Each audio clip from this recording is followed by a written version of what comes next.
The note was 3 sentences long. It was written in pencil on a piece of paper torn from a legal pad, folded once, and left on the second desk from the window in room 214 of Hargrove Middle School on a Tuesday morning in October, 20 years before anyone understood what it meant. The boy whose desk it was did not see the man who left it. He only saw the note when he sat down. And by then the hallway was empty, and the morning bell had already rung, and the janitor named Curtis Webb had already pushed his grey mop bucket to the far end of the third-floor corridor, where no one would think to look for him. Curtis did not sign the note with his full name. He signed it the way he signed everything private, the way his mother had taught him to close a letter to someone who mattered. Just the initial, just the C, in the bottom right corner, the pencil pressed firm enough to last. The boy's name was Damon. He was 12 years old, the son of a single mother who worked the front desk at a hotel downtown, and he had been failing 7th grade English for 6 weeks. Not because he was careless, not because he did not try. He tried in the way that children try when they are also carrying things no adult has. Thought to ask about quietly and without complaint, and still losing ground. He picked up the note and read it once, standing, his backpack still on his shoulder, the sound of the other kids taking their seats around him. Then he read it again. Then he folded it back along its crease and put it in the front pocket of his backpack, under the broken zipper pull, where he kept the things he did not want to lose.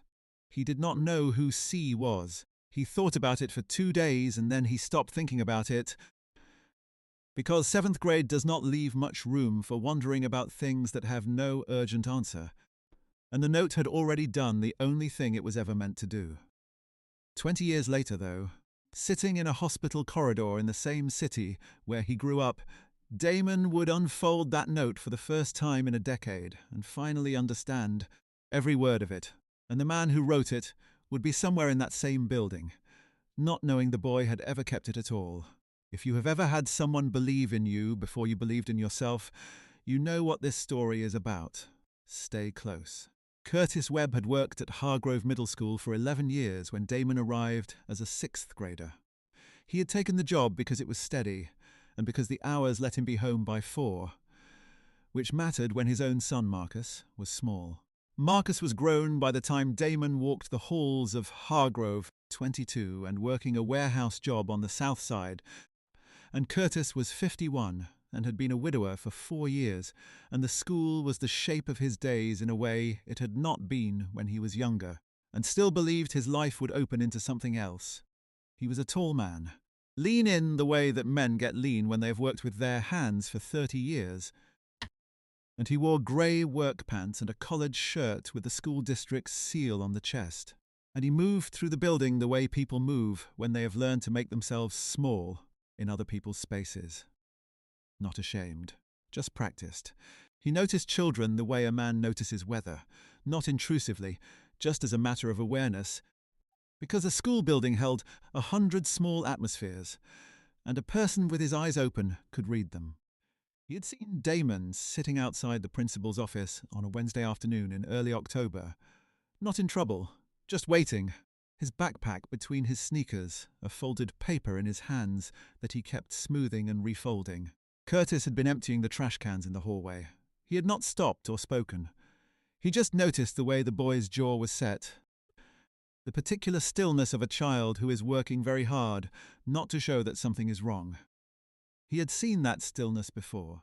He had worn it himself once, at 12, in a school not so different from this one, when his own father was sick and the family's money had gotten very thin, and Curtis had sat outside the vice principal's door, holding a letter about unpaid lunch balances, and had made his face as still as he could manage so that no one passing would know what the letter said. He found out from the front office aide, a woman named Bernice, who had known Curtis for a decade and talked to him the way people talk to furniture they have come to appreciate, which is to say honestly and without much ceremony. She told him the boy in 214 was one bad progress report away from being held back, that his mother had come in twice already, that the English teacher, Mrs. Okafor, had stayed after school 3 times to work with him, and the boy still couldn't get traction on his reading. Comprehension exercises. He listens fine. Bernice said. He just doesn't believe the answers he comes up with are good enough to write down. Curtis nodded and said nothing and went back to his cart. That night he sat at his kitchen table for 40 minutes before he wrote anything. He threw away 2 drafts. The third one was 3 sentences, and he read it back to himself once, and folded it and put it in his shirt pocket and carried it to the school the next morning before anyone arrived. The 3 sentences said this: "The answer you crossed out on your paper last Thursday was right. You already know more than you think you do. Trust the first thing that comes." He had seen the boy's crossed-out answer that had fallen from a desk and skidded under the radiator, which Curtis had recovered while sweeping. The answer was correct. The red mark beside it, in the boy's own handwriting, the self-correction that undid a right response and replaced it with a wrong one, was the kind of evidence that told a careful observer everything they needed to know about what was happening inside a child's head. Curtis had no business being the one to say anything. He knew that. He was the janitor. He was not a counselor or a teacher or a family member or anyone with a sanctioned role in the boy's education. He left the note anyway. Before the teachers arrived in the 20 minutes he had alone in the building each morning with his master key and his cart, and the particular quiet of an empty school, and then he did not think about it again, or tried not to, which is a different thing. The worksheet had landed face up. Curtis had seen the questions and the answers. Before he understood, he was reading a student's work, and by the time he understood, he had already read enough to know the shape of what was happening. Question 4 had asked which character in the passage most clearly showed regret, and Damon had written in careful pencil, the father, because he keeps walking past the house but not going in. That was correct. It was more than correct. It was the kind of answer that demonstrated a genuine reading of what the words were doing, not just what they said, the inference that a comprehension exercise was designed to test, and it was written clearly and without excess. Then there was a horizontal line struck through it, erased somewhat but still legible, and below it a second answer in slightly shakier handwriting. The son because he left. That was not wrong exactly, but it was thinner, less supported, and it had the texture of an answer a child had, substituted because the first one felt too exposed, too specific, too much like saying something that might be wrong, in a way that reflected on him personally. Curtis had looked at that worksheet for a long time in the empty hallway, with the fluorescent lights humming above him. Then he had folded it carefully and slid it back under the door of Mrs. Okafor's classroom, where it would be found and returned to the student. He did not keep it. It was not his to keep. Damon's grades improved over the following 4 weeks, Mrs. Okafor told Bernice, and Bernice mentioned it to Curtis the way she mentioned most things, in passing, while refilling her coffee cup. He did not respond beyond a short nod. He had no way of knowing whether the note had anything to do with it. Children's grades improved for all kinds of reasons.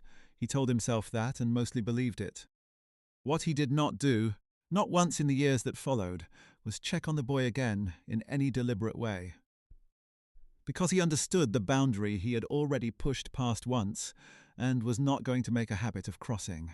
He watched Damon walk the halls for another year and a half, through the end of 7th grade and all of 8th, and then the boy graduated and moved on to high school, and Curtis went back to being the quiet man with the mop who knew the building better than anyone and whom most people did not bother to learn the name of. He retired from the district at 62, 10 years after Damon had left Hargrove. His knees had started giving him trouble, and Marcus had been after him for 2 years to stop punishing himself, which was how Marcus phrased it. Stop punishing yourself, as if a man working a job he had held with dignity for 2 decades was doing himself harm. Curtis appreciated the concern and ignored the framing. He stopped working when his body told him to stop, and not before. He had a party thrown for him by the school staff on his last day, which embarrassed him considerably. Bernice had ordered a sheet cake with his name on it, and the years of his service, and a small drawing of a mop that he thought was supposed to be affectionate. He ate 2 pieces of cake and shook every hand that was offered and left when he reasonably could, and walked to his car with a card signed by everyone and a small potted succulent that he later planted in the backyard next to Helen's tomatoes. He had a pension from the district, small but reliable, and a house that was paid off, and a vegetable garden in the back that his wife Helen had started and that he had maintained in the years since she died. Because it was something to do with his hands in the early mornings when the silence in the house was loudest. He had Marcus, who called on Sundays and visited on holidays, and had married a woman named Portia who was warm and capable, and who made Curtis feel in her presence that the future was going to be fine without him needing to worry about it. He was not unhappy. He was quiet, which some people confused for unhappy, and he had long since stopped trying to correct the confusion. He did not think about the note. Not exactly. It was in the category of things he had done that he felt were right, and that he had no way of knowing the outcome of. And that category was larger than most people imagined when they thought about a man like Curtis, because a man who moves through a building invisibly for 20 years sees and does a great many things that never get recorded anywhere. He had slipped a lunch into a backpack once when a child had clearly had nothing. He had left a bus pass on a locker shelf. He had told a boy who was being cornered in a stairwell that he had just remembered he needed to mop that particular stairwell right now, and the boy had walked away free, and the other boys had dispersed, and nothing official had ever happened, and Curtis had mopped the stairwell and said nothing about it to anyone. He was not keeping score. He simply believed that a person in a position to make a small thing easier for someone had an obligation to make it easier, and that the obligation did not come with a requirement to be thanked or even noticed. He was 68 when he had the first episode. That was what Marcus called it, an episode. Because Marcus was the kind of man who chose the least alarming word available when he was frightened. Curtis's chest had tightened on a Thursday morning in April while he was in the garden, and he had sat down on the low wooden stool he kept near the tomato stakes and waited to see if the tightening would pass. It passed. He did not call Marcus. He went inside and drank a glass of water and ate his breakfast and told himself it was nothing.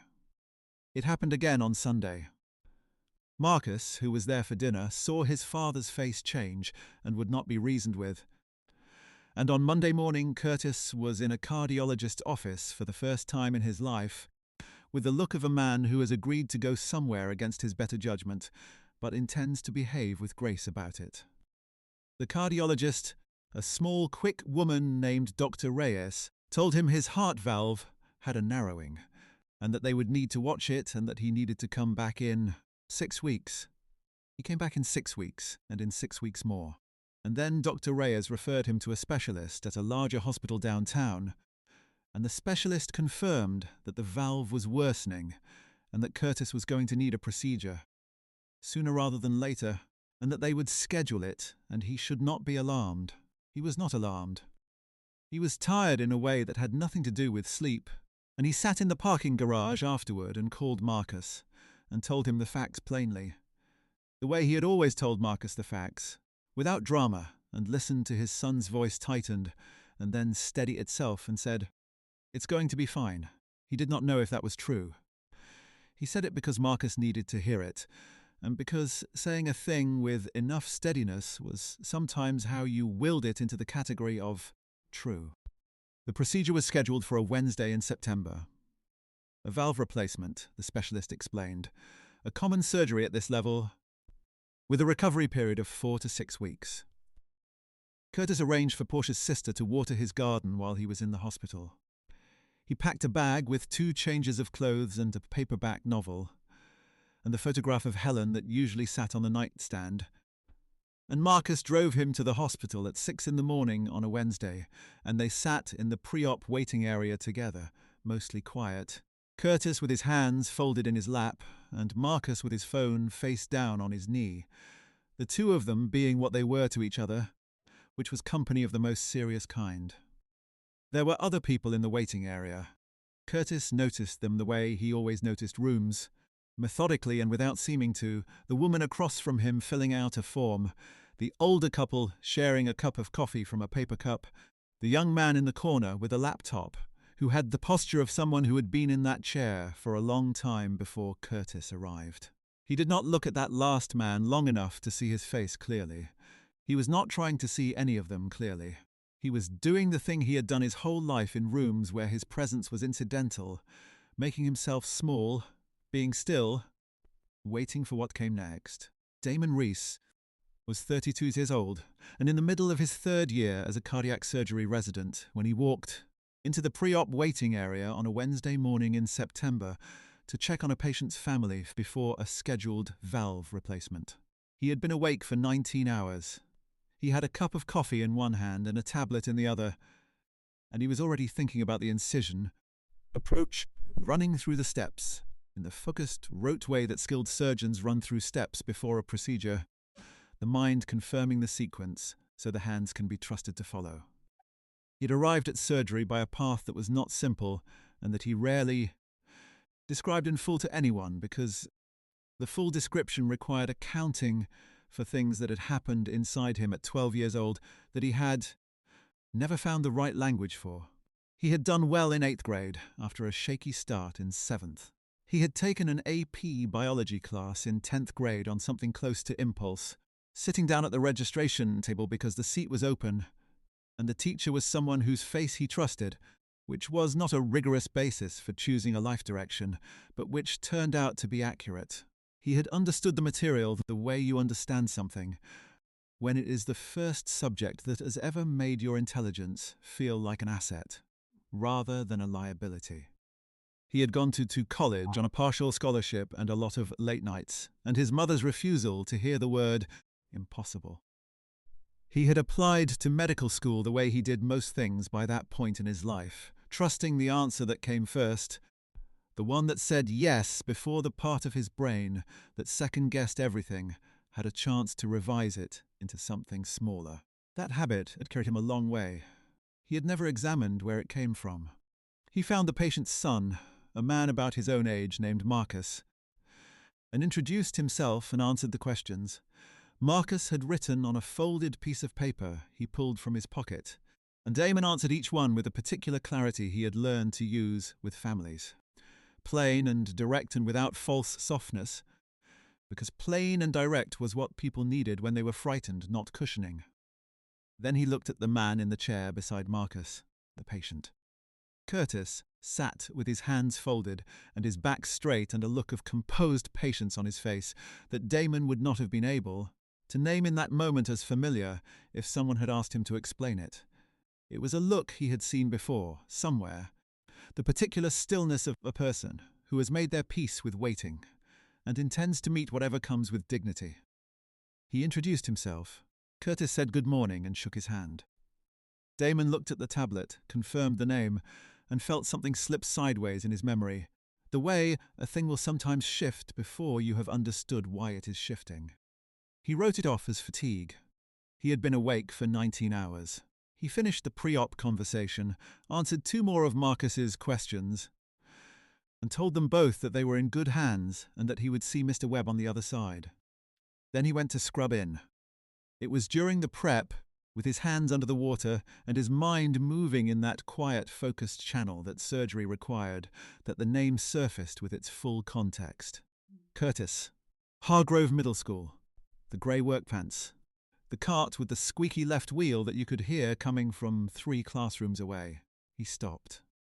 He let the water run over his hands and he stood there for a moment that was longer than it should have been. And then he finished scrubbing and went in. He did not let it change anything about how he worked.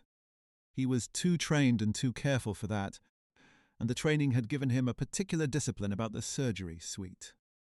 Everything outside the room was outside the room, not because it did not matter, but because in there mattering took a specific and non-negotiable form.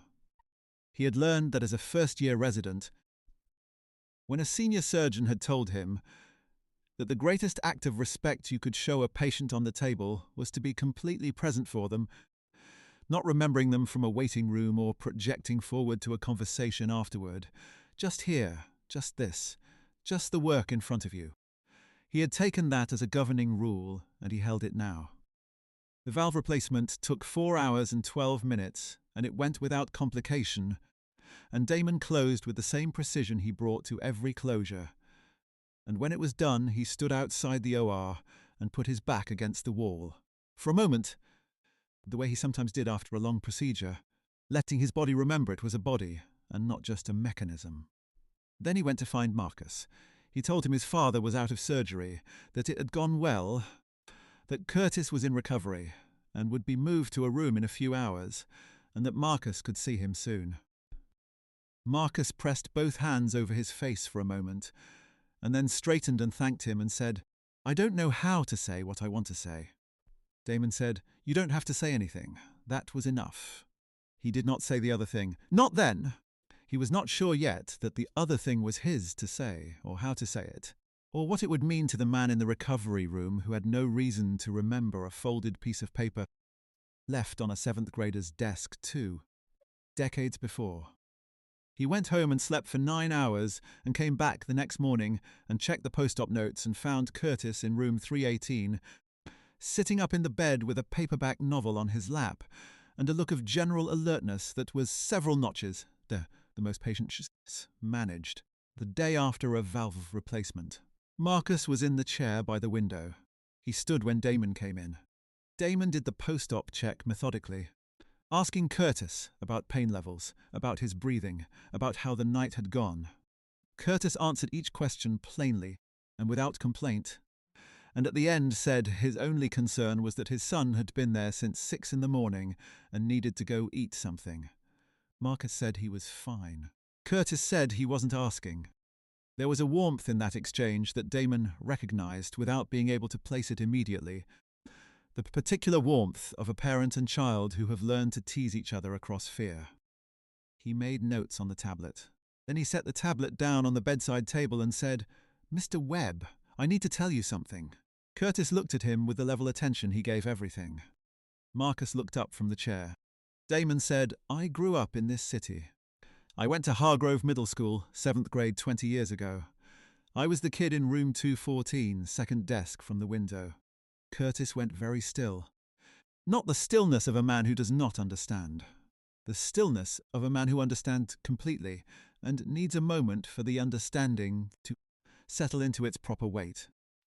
Damon reached into the pocket of his white coat, because he had gone home the night before and found the backpack in the back of his closet, the one he had used all through middle school and carried to high school and never entirely unpacked, and in the front pocket under the broken zipper pull he had found it. The fold was soft with age. The pencil had faded. The paper had gone the colour of old cream. He unfolded it carefully on the bedside table, smoothing it once with the back of his hand, and turned it so Curtis could read it. 3 sentences, in pencil. "The answer you crossed out on your paper last Thursday was right. You already know more than you think you do. Trust the first thing that comes."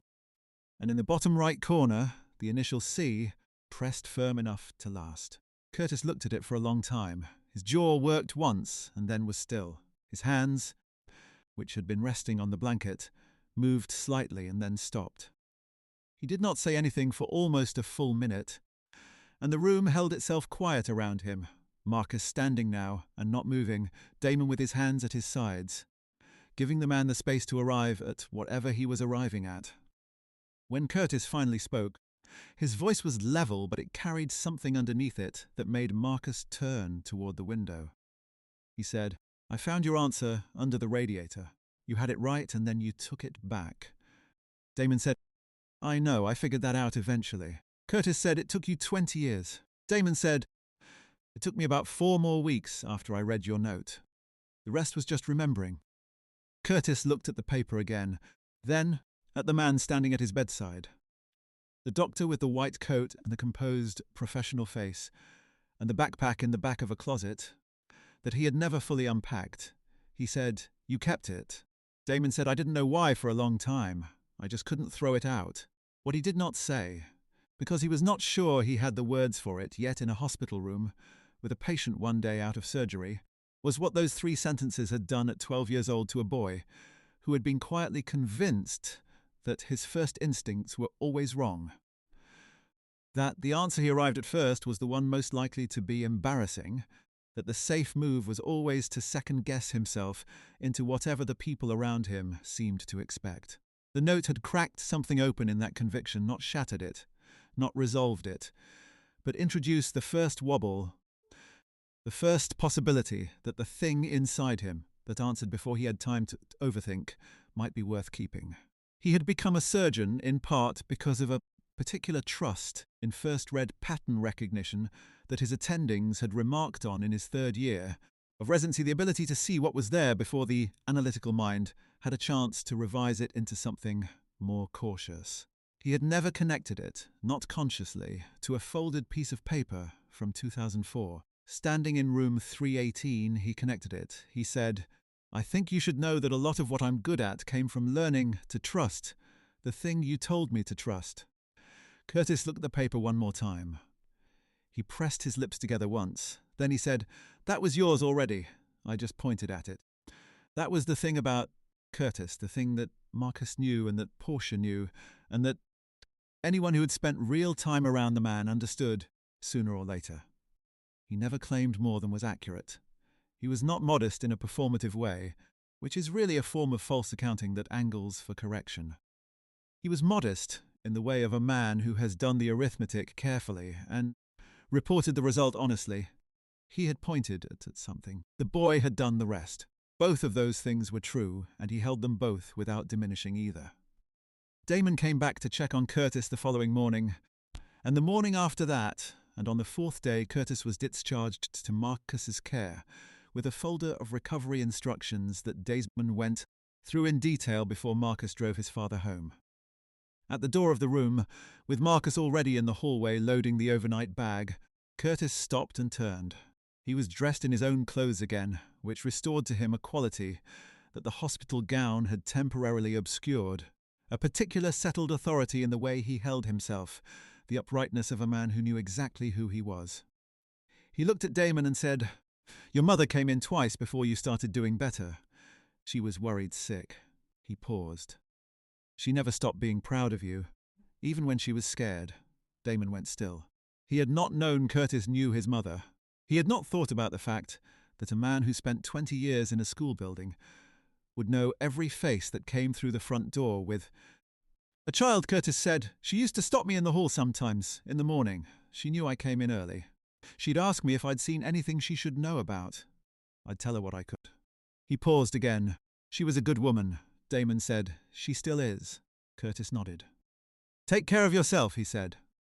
Then he walked out into the hallway, and Marcus took his arm, and they went to the elevator, and Damon stood in the doorway of room 318 for a moment before turning back toward the ward. The folded note went back into Damon's coat pocket. He carried it there for 3 more days, taking it out sometimes in a quiet moment between rounds, the paper soft as cloth under his fingers. On the Saturday morning after Curtis was discharged, Damon called his mother, a woman named Yvette, who still lived in the same apartment they had shared when he was in middle school, and he told her the story from the beginning.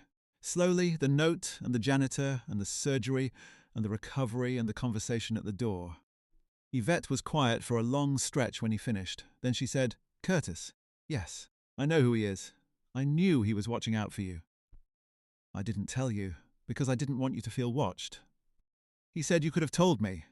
She said, "You would have been embarrassed at 12. He thought about that and admitted she was probably right. He also called Marcus that afternoon, got his number from the hospital directory, and left a short message saying that he had spoken to the family and wanted to make sure they had what they needed for follow-up care. Marcus called back inside an hour and said his father's first question that morning had been whether the tomatoes were going to be all right, and that Portia's sister had reported that they were fine. And they were both laughing by the time Damon understood that what Marcus was offering him was the beginning of something that might resemble a friendship between the son of the quiet man who saw things and the boy who had been seen. Curtis came back to the hospital at 6 weeks for his post-op follow-up. He sat in the same exam room and answered the same categories of questions with the same composed directness, and all of his numbers were what they should be. And Dr. Reyes, who had referred him to the specialist who had led him to Damon's service, told him his heart was doing exactly what a heart was supposed to do. He took the bus home. He had not driven since the surgery and was not in a hurry to start again, and the bus on that particular route went through the neighborhood where Hargrove Middle School still stood. 3 stories of buff brick with the flag out front, and the same narrow windows, and the same parking lot that had cracked and been repaired and cracked again over the years. Curtis looked at it through the window without sentiment, or with the kind of sentiment that is so settled it no longer announces itself as feeling, just sits quietly in the chest, like a stone that has been there so long the body has built itself around it. He got off 2 stops later and walked the 4 blocks to his house and went around to the back, because that was his habit, to check the garden before going inside. The tomatoes were past their peak, but there were still some on the vine, and the collard greens had come in thick, and the whole small plot had the dense greens smell of the end of summer, soil and leaf, and something slightly sweet under it. He stood there for a few minutes with his hands in his pockets, looking at what Helen had planted and what he had tended, and what was still, in some complicated way, both of theirs. Then he went inside. On the kitchen table was an envelope that Marcus had brought over 2 days before, unopened, with Damon's return address in the corner. Curtis had looked at it when Marcus delivered it, and had left it on the table and had not opened it, not because he didn't want to, but because he wanted to do it when the moment was right, and the moment had not yet declared itself. He sat down at the table. He opened the envelope. Inside was a card, plain, no decoration.